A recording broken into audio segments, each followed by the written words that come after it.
Is Mrs. Susan agus in nuamh máirt na hinide nó lá na Pancóga agus beag Pancóga deasa le nithe ar fad tránóga.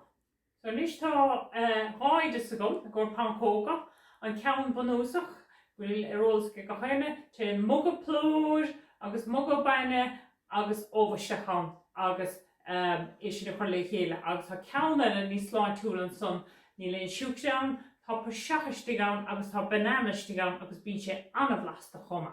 Nis há mí chun na Pancóga bunúsach a chéanana bhar dúis agus so tá bóla gom agus tá cúpa gom nó muga. Fe bhar dúirt Muga plúir agus sin Gnáth flúir ach má hastíon Pancógas éis éireach muid a ghead fá plúir Oidhreacht a úsáid chuma. Muga plúir agus úsáid an críoch agus scar go maiad. Inis Muga Bainne nó Muga bláthach, so tá Bainne son agus tá bláthach an son ach úsáid míad Bainne nuamh agus féad le bláthach a úsáid chuma chun siad san éiristeach. Pristeach é sin an agus cad é an tríú rud anis. An tríú rud ná óbh. So tá plúir stigegan, tá Bainne stigegan agus tá míid chun óbh bhísisteach anis.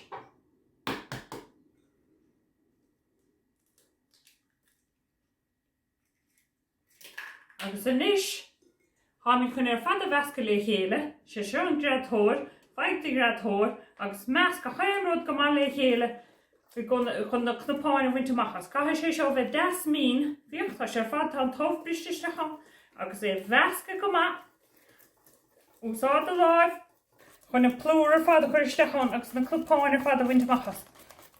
Agus cabhróid mamaí leat chun é seo dhéanam a hastín buit. Agus beag Pancóga anna dheasa gine machchasa. Dúnas arú Gráinne Salainn chuma agus má hastín buit úisc fanaille is féile Braon beag de sunhuisteach an chuide bláthach. Braon beag. So measca méisteach é sin na Gráinne Salainn agus an úisc fanaille. So tá plúir an Bainne an óbh agus Gráinne Salainn agus Braon beag úisc fanaille má hastín sé sin buit. Agus tá na cnapáin ar fad nithe machchas anis. Agus má bhín ámagad, má bhín an ainagat, tá sé níos fearr é hágant beidir lehuair a chluig. Ach is féad leat é dhéanamh ar a bhuaite ach tá sé níos fearr é hágant lehuair a chluig nó mar sin chuil seans a thuta. Nis, a sé seo measca heag amach ní réim cnapáin fácaiste gan chuirbh isteach sa chrúiscíine mar bé bhíd gúsáid an chrúiscín chun é a bhirteisteach sa bhreachtáin agus déanam mé an tharna idir sanis leis an buiseach. Nis, be mí déanamh Pancóga 10 slán túla be mí tosnú le buiseach is féidir buiseach tá sé anna slán túil agus meltanéireann ach is féidir le buiseach gan glúten úsáid chuma má hastíbhairt.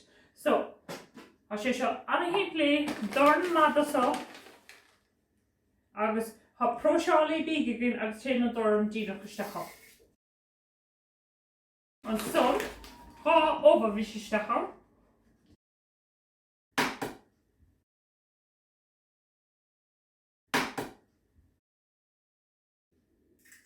Inis, há míid gur bananisteach agus níl an Ruiséal beag thar fóir gom sa ní sé masan so hampain é bhí suas beáí mar fá sé cnapáine. So, ach má há rud é an ceannaí sláidir go ní gáid féad é fad Praisseach le chéile. So, tí rud agus chuir clúd a chuir caiidú mamaí nó déidí nó den éige bheith carú leat nar bheith tú a úsáid seo mar á sé seo anna láidir. Chuir clúd a chuir agus déanam é bhesca le chéile. Meas go chaimrúd go maith sa Ruiséal beag.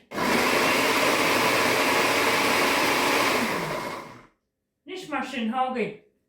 Nis, a sé seo ólamh agus chuir míid isteach a grúiscín dún hénige.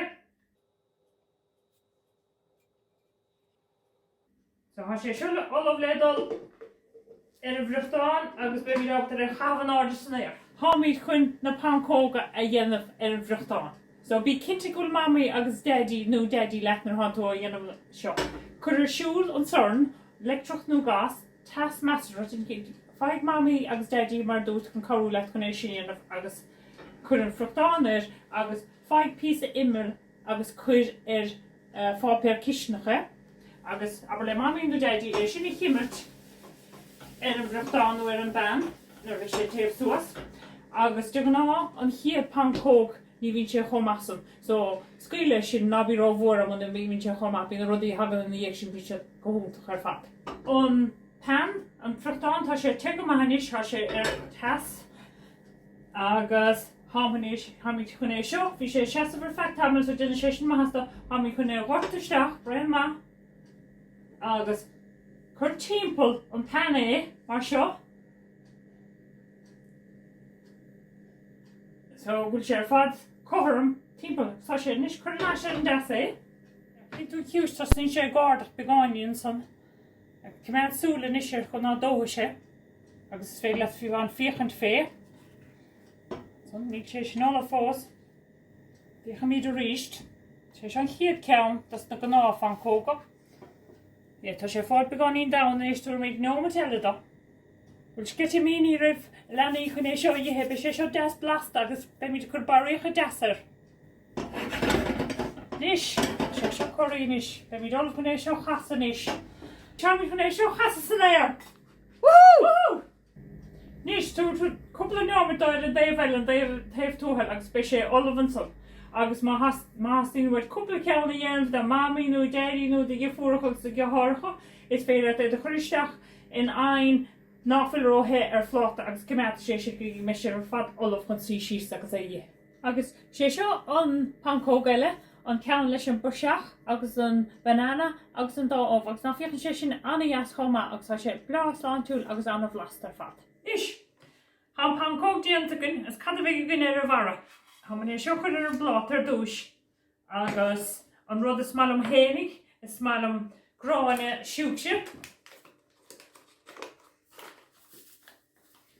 Siúcra mín agus sú le mód is brála mé sin. Dé sin go híomh. Ach tá annach chu rudaí táiscom goil annach chu daoine agus is smáilótha an Nutella is féidir éis sin a chuir nó mil na héireann bhí sé go híomhann ar fad agus san rudaí eile deasa is féidir pí banana chuir, is féidir na leáin sin chuir do rudí bán dearg agus bán bí snaías, is féidir na scealaí be go seaachláid a chuir, féidir pí áráiste. Mis rud éigen mar sin agus na Ruiséal sin. Cúpla súla dhéanamh iad fá cúpla dearbeag deasa dhéanamh de ténig agus aige dhéanamh. Ní sé háde áúil me anna lágah ag déanamh na Pancóga agus an maisiú na Pancóga agus chuigí pe maisiú is smailehara nám agus buinnig súpasta.